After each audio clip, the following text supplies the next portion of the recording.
मंजिलें उन्हीं को मिलती हैं जिनके सपनों में जान होती है।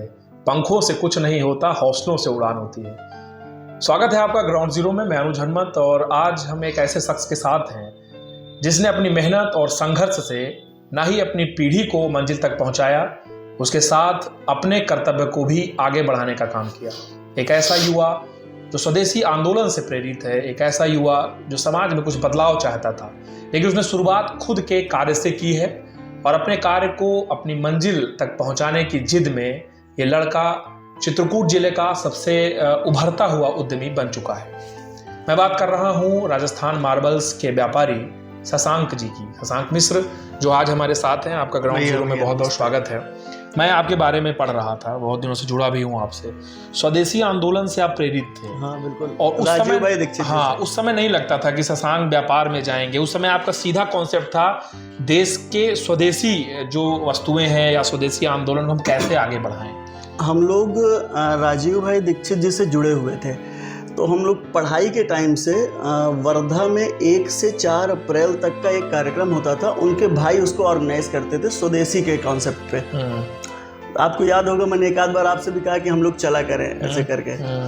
तो स्वदेशी से प्रेरित इसलिए थे क्योंकि उनका कॉन्सेप्ट बड़ा क्लियर है। अपनी शिक्षा स्वदेशी हो जाए, अपना पहनावा स्वदेशी हो जाए, अपने संस्कार न कहीं जाएं, तो कुछ चीज़ें ठीक लगती थी। लगता था कि ठीक है, होना चाहिए। घर वाले ये भी कहते थे कि लड़का बिगड़ जाएगा, करेगा कैसे, टेक ओवर कैसे करेगा। घर वाले कई बार ये होता था कि जब उनके मैं 6-6, 7-7 घंटे के लेक्चर कंटिन्यू सुनता था, थोड़ी बहुत गैप कर करके, तो कहते थे कि ये पागल हो जाए। मैं उनको दिमाग में आता था कि यार ये कंटिन्यू इतना लंबा कैसे सुन रहा है। अच्छा, जब हम कोई चीज़ सुनते हैं तो हम फॉलो भी करते हैं, एकदम से पूरा नहीं करते, पर पार्ट बाई पार्ट कुछ ना कुछ दिमाग में, जहन में आता है। जैसे उस समय सुने तो 4 जगह बैठे हैं तो चर्चा ही उतनी होने लगती थी। तो एक तो वो था। दूसरा, व्यापार का कॉन्सेप्ट मैं आपको बताऊं कि जब मैं 6 या 7th क्लास में था, तो यहाँ चर्च है अपना क्रिश्चियन उसका, तो उस चर्च में 25 दिसंबर को बहुत सारी बुकें बांटी जाती थी। बहुत बड़ा उत्सव होता था उस समय। तो हम लोग भी जाते थे, बच्चे थे, घूमने जाते थे, तो वहाँ से बुक्स ले आते थे 4-4। अब मैं व्यावसायिक बहुत बचपन से था, मैं उस बुक्स को ला के, वो फ्री की बुक मैं उस समय 25 पैसे में बेच लेता था। तो मतलब ये बता कि उसका कागज बहुत अच्छा है। तो अब आप ये न जानिए कि व्यवसाय मुझे कीड़ा था दिमाग में। हाँ, व्यवसाय करना आता था। कामतनाथ जी की कृपा ऐसी रही कि बैकग्राउंड व्यवसायिक नहीं रहा कभी। बाबा जी हमारे यहाँ 40 साल, लगभग 38-40 साल वकालत की है। और एक अच्छी चीज़ ये रही जो मैंने अपने बाबा जी से सीखी कि नियति का बहुत बड़ा रोल होता है। इतने साल की वकालत में एक भी पैसे का ये लांछन नहीं लगा कि इस वकील ने पैसा लेके, दूसरे से पैसा लेके क्या काम कर दिया, कैसा कर दिया, ऐसा कभी कोई लांछन नहीं लगा। जिसका काम किए पूरी तन्मयता से किए। काम होना नहीं होना अलग विषय है। इसके बाद पिताजी, देखिए पहले की वकालत में भी अर्थतंत्र बहुत मजबूत नहीं होता था, और हमारे पुराने जितने जानने वाले हैं वो सब जानते हैं कि हमारी स्थितियां क्या थी। इसके बाद हमारे पिताजी का काम था पोस्ट ऑफिस में अभिकर्ता के रूप में। उन्होंने 20 साल का अपना समय दिया। इन 20 सालों में एक अच्छी चीज़ ये रही कि साइकिल से मोटरसाइकिल तक की दौड़ थी उनकी। साइकिल से उन्होंने 10 साल डोर टू डोर जाना। आप जानते हैं कि एजेंट की लोग वैल्यू कैसे करते हैं, पर भगवान का कुछ आशीर्वाद था और सरस्वती माँ की कृपा थी कि लोगों ने एज ए एजेंट नहीं ट्रीट किया, बहुत सम्मान से ही ट्रीट किया। उसका कारण ये था कि कभी भी किसी के साथ छल नहीं हुआ। आपसे अगर 200 रुपये लेके जमा होना है तो वो 200 उसी टाइम पे जमा होना है, आपको उसका कागज़ मिलना है। तो एक तो ये अच्छी चीज़ रही कि 20 साल उन्होंने फील्ड में काम किया, तो उसका बड़ा हमको वो मिला, सहयोग मिला जो मार्केट में लोगों का, वो हमको व्यापार में एकदम से दिखा। हमारे व्यवसाय का बहुत लंबा समय नहीं हुआ, 10 साल हुआ होगा, लगभग 10-12 साल। इन सालों में जब पिताजी ने दुकान का शुरुआत करी, मैंने काम की, हमारी शुरुआत हुई, बहुत पूंजी नहीं थी। हम जो व्यापार कर रहे हैं उसका हमने 1/4 भी नहीं, हमको माने हमारी स्थिति ऐसी नहीं थी कि हम वो व्यवसाय सोच भी पाएँ अपनी आर्थिक स्थिति को लेकर। अब क्या स्थिति बनी कि मार्केट में चूंकि एक इमेज, ईमानदार छवि, सब कुछ स्टेबल था। तो उसका हमको एक फ़ायदा मिला कि पिताजी ने शुरुआत की और लोगों के मन में ये भावना आ गई कि यार वहाँ से ले, वो व्यक्ति गलत नहीं करेगा। काम की मैं चाल बता रहा हूँ कि काम चलता कैसे है बिना पूंजी के। 2 लाख 5 लाख रुपए हमने लगा कि किसी चीज़ की शुरुआत करी और उस व्यापार को डाला जिसकी कैपेसिटी 50 लाख के ऊपर है। माने आप हमारा व्यवसाय आज किसी को शुरू करना है तो एक बार उसको सोचना है कि यार मैं कैसे करूं, क्योंकि वो हाई वैल्यू प्रोडक्ट है, बहुत पैसा ज़्यादा लगता है। इनिशियली जो हमारा शुरुआती दौर की पूंजी है वो 5-10 लाख में नहीं होता है। तो हमने व्यापार जो है वो मार्केट के स्नेह को लेके किया और वो अनवरत चलता रहा। अभी पिछले 5-7 साल तक पिताजी ने 8 साल कंटिन्यू काम किया, मुझे 4 साल हुआ प्रॉपर काम करते हुए। अब इन 4 सालों में थोड़ी सी चीज़ों में बदलाव आया, कुछ नया रूप दिया आपने। अब उसमें बदलाव ऐसा आया कि हमने यहाँ लोकल में कहीं ऐसा नहीं सोचा कि हमको किसी से कंपटीशन करना है। पहली लाइन एक बात तो ये होगी कि हमारा किसी से कभी कोई कंपटीशन, मेरे अपने व्यक्तिगत भाव की बता रहा हूँ कि मुझे कभी कोई से कंपटीशन नहीं रहा। आने वाले टाइम में भी इसलिए नहीं रहेगा क्योंकि स्वभाव वैसा नहीं है। जब हम जिस जगह से आते हैं उस जगह हमने जब फ्री में अपनी सेवाएं दी, 4 साल हमने अपने जीवन के स्वदेशी आंदोलन में किसी के साथ गुजारा, तो अब हमको बहुत कंपटीशन, बहुत ऐसा नहीं है। तो अब जब मैंने शुरुआत करी तो हमको ठीक लगा मुझे कि वर्मोरा कंपनी जैसे टाइल की बड़ी कंपनी है और क्वालिटी वाइज ठीक है, चीज़ें समझ में आ गई। तो मैंने उस समय ही सोच लिया, मैंने कहा अब सिर्फ इसी को हमको करना है और कंटिन्यू करना है। लोकल में कंपटीशन नहीं है, 2 पैसा महंगा हो चाहे 2 पैसा सस्ता हो, जुड़ेंगे उसी से। और एक अच्छा है कि जैसे मैं अब अनुज जी से जुड़ा हूँ तो अनुज जी से जुड़ा ही हूँ, मैंने उसमें कोई ऐसा फिर मन में दूसरा भेद नहीं है। अब जैसे अनुज जी से हमारा व्यवहार है तो वो एक्चुअल है जो है, तो ये चीज़ें हमारे साथ व्यवसाय में भी मैटर करती हैं। जैसे मैं जिससे हम लोग, अच्छा ये तो आपका भाव हो गया। हाँ। मार्केट अगर चाहता है कि हम आपसे प्रतियोगिता से आगे निकल जाएं, उससे कैसे बचते हैं आप? देखिए एक दूसरा कॉन्सेप्ट ये है कि मार्केट में बहुत बार लोग फेल हो जाते हैं नियति की वजह से। ठीक है, एक ही शब्द है ये 3 अक्षर का, नियति, और ये बहुत लोगों को इतना ऊंचे पे ले जाता है और बहुत लोगों को बहुत पैसा लगाने के बाद गर्त में डाल देता है। मैंने जितने साल अपने काम किए होंगे उन सालों में मुझको चीट हो गया और धोखे से मेरे पास कुछ गलत आ गया, तब आपके पास चला गया हो तो नहीं कहता हूँ, नहीं तो कोशिश हमेशा ये रहती है कि बेहतर आए और बेहतर ही पहुँचे। बहुत बार ये हो जाता है कि लोग ये भी कहते हैं कि बिना कमाए ना देत होई, पर वो अब क्योंकि कोई ऐसा पैमाना नहीं अभी हमारा बना पाए कि कोई मशीनरी लगा के देखी जाए ये झूठ बोल रहा है कि नहीं बोल रहा है। अच्छा, पुराने समय में इसको बहुत उस तरह का भी कहते थे व्यापार, इससे बड़ा एक लाभांश जाता था। ये राजशाही व्यापार, राजशाही व्यापार, इसीलिए इसमें शुरू से लेके ही हमेशा टैक्स का जो दर रहा उस समय भी वो हमेशा ज़्यादा रहा। और एक अच्छी चीज़ है कि हमेशा इस फील्ड के व्यापारी को थोड़ी सी महत्व भी अलग दिया जाता है, क्योंकि राजशाही बिजनेस श्रेणी में आता था, वो गवर्नमेंट की श्रेणियां हैं कुछ इस तरह की। सरकार से क्या अपेक्षा रहती है आप लोगों को आयकर का जब आता है बजट पेश करने का? देखिए बताएं, जितना भी होता है, जो भी सरकार की पॉलिसी है हम लोग उसी पॉलिसी पे काम करते हैं। जैसे जीएसटी आया है तो हमारे पास हमारी कंपनी का जो माल है पूरा नंबर 1 में आता है, पूरा नंबर 1 में पूरी बिलिंग होती है। इसलिए हमारे पास इन 10 सालों के व्यापार में कभी भी किसी भी जीएसटी या किसी इनकम टैक्स अधिकारी या कभी किसी भी तरह के ऐसी चीज़ों को नहीं फेस करना पड़ा। ये भगवान की एक कृपा है।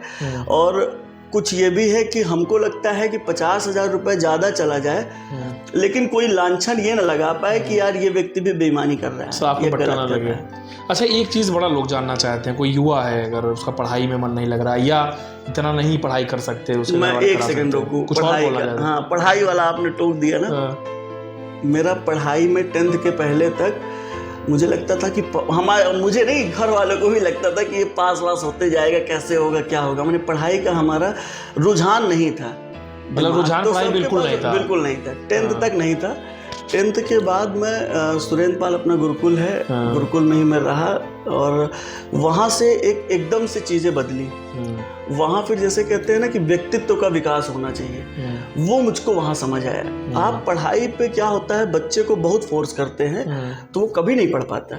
उसका अब जैसे हम लोग वहाँ जाते थे तो पढ़ाई के अलावा वहाँ पास 50 काम होते थे, कबड्डी खेलने से लेके, और गुरुकुल में 150-200 बच्चों के साथ रहना, आपको सब तरह का दिमाग, सब तरह के खेल, सब तरह की चीज़ें फेस करते थे। तो उस पर मज़ा आने लगा, दिमाग और ब्रॉड हुआ। फिर 12th के बाद पढ़ाई का, मैंने 10th और 12th के बीच की पढ़ाई हमारी बहुत अच्छी रही। 12th के बाद लॉ किए तो पढ़ाई का ठीक रहा। अब क्या होता है कि लोग एकदम से नौकरी के पीछे भागते हैं। वही चीज़ है, बड़ी एक समस्या। अगला क्वेश्चन यही था कि पढ़ाई के पीछे भाग रहे हैं, पढ़ाई के बाद हम नौकरी को फेस करना चाहते हैं, नौकरी उतनी है नहीं जितने लोग हैं। मैं जानना चाह रहा हूँ, जैसे एक नया लड़का कैसे बिजनेस शुरू कर सकता है? क्या उसको बहुत मोटी रकम चाहिए, या जैसे आपके परिवार में बिजनेस था लेकिन समझ आपको शुरू से विकसित करनी पड़ी होगी, तो ये जो चैलेंजेस होते हैं कि हम नए चीज़ को कैसे फेस करें, कैसे अडॉप्ट करें, हम कैसे कर सकते हैं इसे? देखिए, 2 चीज़ें हैं भैया। हमको किसी भी व्यक्ति को अब अगर किसी भी लेवल पे कोई व्यापार करना है तो पहली चीज़ आज के समय में पूंजी हो गई है। आपको पूंजी लगाना ही है। गवर्नमेंट बहुत बार पॉलिसियाँ लेके आती है कि हम आपको मुद्रा लोन देंगे या अदरवाइज कुछ बहुत सारी चीज़ें आती हैं। लड़का सक्षम है और समझदार है, एजुकेटेड है, तो वो उस चीज़ को समझता है और उसका उपयोग सही ढंग से कर सकता है। नहीं करता तो इतने सारे ऑनलाइन कंप्लेंट्स के पोर्टल है कि आप उस पर करें, उस पर कार्रवाई होती है। तो एक तो ये है कि आप उस पूंजी को लेके, आपके पास पूंजी नहीं है तो आप पूंजी को लेके अपने बुद्धि, विवेक और नियति से काम शुरू कर सकते हैं, तो अच्छा काम है। कई बार लोग शॉर्टकट अपनाते हैं। आपने 20 लाख रुपए लगा के किराने की दुकान करी, 20 लाख में किराने की दुकान तो ठीक तैयार हो गई, ठीक है। अब वो तैयार हो गई और आपको शुरुआत करनी है, तो अब आप शशांक को माल दे रहे हैं तो शशांक ने पर्चे में लिखा इतना इतना चाहिए है, तो आपको लगता है कि ये व्यक्ति देखेगा कभी नहीं, तो आपने उसमें जो नमकीन अच्छी क्वालिटी की देनी चाहिए 2 पैसा उसमें आप अपना बचाने के चक्कर में सस्ता कर दिए। तो वो एक समय तक का है। वो देखिए, शुरुआत आपने वहां से कर दी, अभी आपका व्यापार खड़ा नहीं हुआ, स्टेबल नहीं हुए, कर्जा आप 10 लाख 20 लाख का ले चुके हैं और शॉर्टकट की शुरुआत हो गई। तो ये यहाँ पे ही चीजें गड़बड़ा जाती हैं। और 4 से 5 साल में, वो 4 साल में इतना तेजी से ग्रोथ होता है, क्योंकि शशांक जैसे लोग भी बहुत मिलते हैं कि बहुत लोग नहीं देखते। कुछ लोग फिर ऐसे मिलते हैं कि जो देख लेते हैं तो पूरा का पूरा पैसा ही रोक लेते हैं उसका। तो वहां से चीजें गड़बड़ाती हैं। जब आप गलत करते हैं किसी के साथ तो आप उसको फेस नहीं कर सकते। जैसे हमसे गलती से कभी कोई मटेरियल किसी के पास गलत चला गया या लेबर की गलती से कुछ हो गया तो खराब लगता है कि नहीं जाना चाहिए। तो वो जब समझता है आके तो वो कहता है हाँ यार, इसको गिल्टी फील है, ये सही है, जेन्युइन व्यक्ति है, गलती ही हुई है, हम उसको तुरंत सुधारते हैं। तो ये बनाने के लिए आपको 10 साल 5 साल 4 साल खपाना है, तब आप स्टेबल हो सकते हैं। अच्छा, बिजनेस में ये भी कहा जाता है कि एक पूंजी फंस जाती है, एक पूंजी आपके हाथ में रहेगी और एक पूंजी ऐसी है जो अदृश्य है, उससे आपको बिजनेस करना है। ये जो युवा है, जहाँ पे वो मोटिवेशन जहाँ पे उसे चाहिए होता है, वो मार्केट में कैसे समझ पाए? अनुज भैया, एक तो अब जो स्थितियां हैं कि अब हर जो भी व्यापारी होगा अब वो अपने आप को इतना मेंटेन करके रख रहा है कि वो पूरा कैश पे काम करना चाहता है। क्योंकि गवर्नमेंट की जो पॉलिसीज अब आ रही हैं कि आप उस पर कैश के अलावा काम करने का सोच भी नहीं सकते। जैसे अभी हमको कंपनी 70 लाख रुपए का माल देती है, मानते हैं उसको, तो उस 70 लाख का माल हमको देती है कि आपसे हम 60 दिन में पैसा ले लेंगे। अब गवर्नमेंट की कुछ रूलिंग आना है, MSME के तमाम कॉन्सेप्ट है, तमाम चीज़ें हैं, उसमें हमको कंपनियों को 40 से 45 दिन के अंदर पैसा देना ही होगा। अच्छा। अगर हमको प्योर व्यापार करना है तो। अब हमको व्यापार इसलिए कह रहा हूँ कि करना है तो क्योंकि वो हमको बाउंडेड कर दिया, उन्होंने हमको उस नियम से बांध दिया। अब हम आपसे कंपनी से माल खरीद के और 40 दिन में पैसा नहीं देते तो वो हमसे अच्छा व्यवहार है, बहुत अच्छा, हम उनसे जुड़े हैं, तो 20 दिन और रुक जाएंगे, पर वो 21वें दिन हमारी कंप्लेन करके हमसे पैसा ले लेंगे, क्योंकि उनको भी किसी को पे करना है। तो ये तो रूल में बन गए हम लोग। अब हमारी बात है कि लोकल में सब लोग जुड़े हैं एक दूसरे से, तो हम लोग भी अब थोड़ी सी कसाव कर रहे हैं कि ये जो 6-6 महीने 4-4 महीने 8-8 महीने लोग पैसा डिले करते हैं।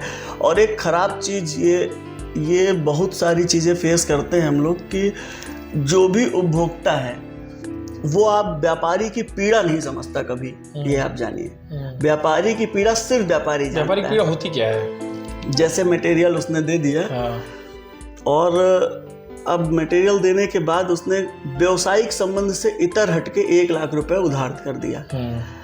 ये भी व्यवसाय का अंग नहीं होना चाहिए, पर हम कहते हैं चलो यार तुम्हारा हमारा बहुत अच्छा साथ है, तो हमने भी कर दिया उस बात को। अब आपसे हमने पूछा कि इसको कब दे देंगे आप, तो आपने कहा कि अगले महीने या 2 महीने की किस्त बना दीजिए, दे देंगे। उन 2 महीने की किस्त में आपका पैसा तो नहीं आया, पर आपकी बुलेट और अन्य गाड़ियां आ गई, आपने दूसरी ज़मीन खरीद ली। देखिए वहाँ पे वो व्यक्ति हमारी पीड़ा नहीं जान रहा है कि हमको क्या करना है। हमारे पास पैसा, हमने जो पूंजी लगानी थी, अपने घर की पूंजी हमने लगा दी। अब हम बैंक से जो लगाना था वो लगा चुके हैं, अब हम उसको रोटेट भी नहीं कर पाएंगे, तो हम काम कैसे करेंगे? ये जो इस तरह के बहुत सारे बजट होते होंगे जो बहुत सारे होते हैं, और हर व्यापारी के साथ होते हैं। पान की गुमटी वाला भी उधार देने में परेशान होता है, और एक किराने वाला भी परेशान होता है, हम लोग भी परेशान होते हैं। ये बंद होने की स्थितियां लेकिन अब शुरू हो रही हैं। बहुत बार लोग मना कर देते हैं। आपसी संबंधों में भी बहुत सारी समस्याएं आती हैं। अच्छा, कहा ही जाता है कि एक अच्छा व्यापारी हमेशा मुस्कान रखता है चेहरे पे। हाँ, उसके पीछे का दर्द नहीं पता लगता। तो ये क्या आपके अंदर भी आपने लाया है, या नहीं आपको पता लग गया कि यही मूल मंत्र है? नहीं, मूल मंत्र तो ये नहीं है, ये स्वभाव की बात है। हाँ। जैसे मैं व्यवसाय करते मुझे इतना समय हुआ, मुझे कभी चिड़चिड़ नहीं हुआ कभी। वही चीज़ है। क्या होता है, जैसे कोई कस्टमर आ रहे हैं, हम जान जाते हैं कि वो व्यक्ति हमसे माल नहीं लेगा, उसके बाद देख रहे हैं, तो हम कभी उसको इग्नोर नहीं करते। उसको चीज़ें अपनी पूरा, चूँकि हम जिस जगह पे बैठे हैं ना, हम अपना 100% नहीं देंगे तो हम काम कैसे करेंगे भाई? आप हमको तब ना जानेंगे जब हम आपके साथ थोड़ी सी समय स्पेंड कर पाएंगे। इसके अच्छा, अलावा कोई एक ऐसा वाक्य जिस पर हमें लगा हो कि मैंने फैसला ले लिया तो ठीक है, नहीं तो फिर ये सब कैसे हो पाता? मतलब कुछ ऐसा तो होगा। हाँ, एक है थोड़ी सी। हम लोग, व्यवसाय हमारा ना साझे में था। पिताजी ने जब हमारे शुरुआत करी, तो हमारे बुआ के बेटे हैं और पिताजी के भांजे, साझे में हम लोगों ने काम किया, और साथ में अच्छा काम चला।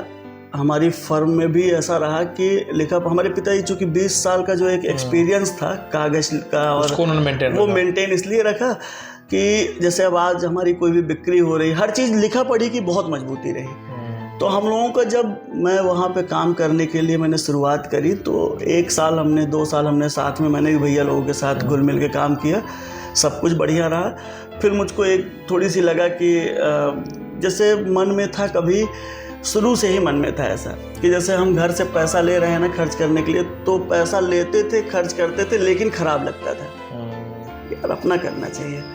तो वो जो भावना थी ना, तो फिर उस भावना के तहत फिर मुझको अपना कॉन्सेप्ट थोड़ी सी अलग करना पड़ा। अच्छा, एक चीज़ और है, कहते भी हैं लोग कि व्यवसाय साझे का एक निश्चित टाइम के बाद अलग होता भी है। भैया लोग हमारे, सुझाव भी हो सकता है ना युवा उद्यमियों के लिए कि साझे में व्यापार ना करें। नहीं, कोई बुराई नहीं है, करें, लिखा पढ़ी बहुत मजबूत रखें, प्रॉपर तरीके से करें, दोनों नियति के साफ हो, अच्छा काम चलेगा, भरोसा रखें। हाँ, करते भी हैं लोग। तो ये जो बदलाव था कि अलग करना, बस वो ये मेन था वो। जब रिस्क भी था, रिस्क क्योंकि ब्रांड एक था, 100% रिस्क था। और रिस्क तो इस तरह जानिए कि जैसे हम लोग साथ में काम करते हैं तो बहुत बार कंफ्यूजन होता है कि अब कौन से काउंटर से किसको क्या सामान लेना है, बहुत सारी चीज़ें होती हैं। एक ही जैसा व्यवसाय करेंगे तो भी दिक्कत है, किसका क्या चलता है, नहीं चलता है। लेकिन ठीक है, सब कामतानाथ जी का आशीर्वाद था, कामतानाथ जी ओवरऑल जो है कर लिए। अच्छा, अंतिम सवाल ये है कि युवाओं को शशांक जो है क्या मूल मंत्र देना चाहते हैं कि अब तक का ये सीखा है, ये ले लो तो सब ठीक हो जाएगा, कुछ भी करोगे तो सब सही रहेगा? मेरा कुछ ऐसा मंत्र जैसा नहीं है कुछ, लेकिन जैसे कई बार हम देखते हैं कि लड़के का किसी भी चीज़ में रुझान है ना, हम लेबर क्लास हो या हमारा कोई भी पार्ट टाइम जॉब करने वाला लड़का हो, कोई भी हो, अदरवाइज वो अपना कुछ भी काम करे तो वो अपना 100% दे के करे, इतनी तन्मयता से करे कि जिसके लिए कर रहा है उसके मन में भाव आ जाए कि यार इससे अच्छा व्यक्ति तो कोई है ही नहीं, मुझे इसको कुछ ना कुछ ग्रोथ देनी है। जैसे मेरे यहाँ अगर 10 लड़के काम कर रहे हैं तो उन 10 में अगर ये भाव है कि मैं भैया के लिए तन्मयता से काम करूं, उनका लॉस नहीं होने पाए, नुकसान ना होने पाए, तो मैं उनका 110% ख्याल रखूंगा। तो इसका मतलब ये है कि कोई भी व्यक्ति हो, जैसे आप एक अकाउंटेंट को ले लीजिए, अकाउंटेंट इतना तत्पर रहे कि मैं अनुज भैया की सारी फाइलें टाइम से करूँगा, जितना भी कुछ आएगा जीएसटी भरने से लेके या कुछ भी करना है, इनकम टैक्स रिटर्न फाइल करना है, सब कुछ शेड्यूल पूरा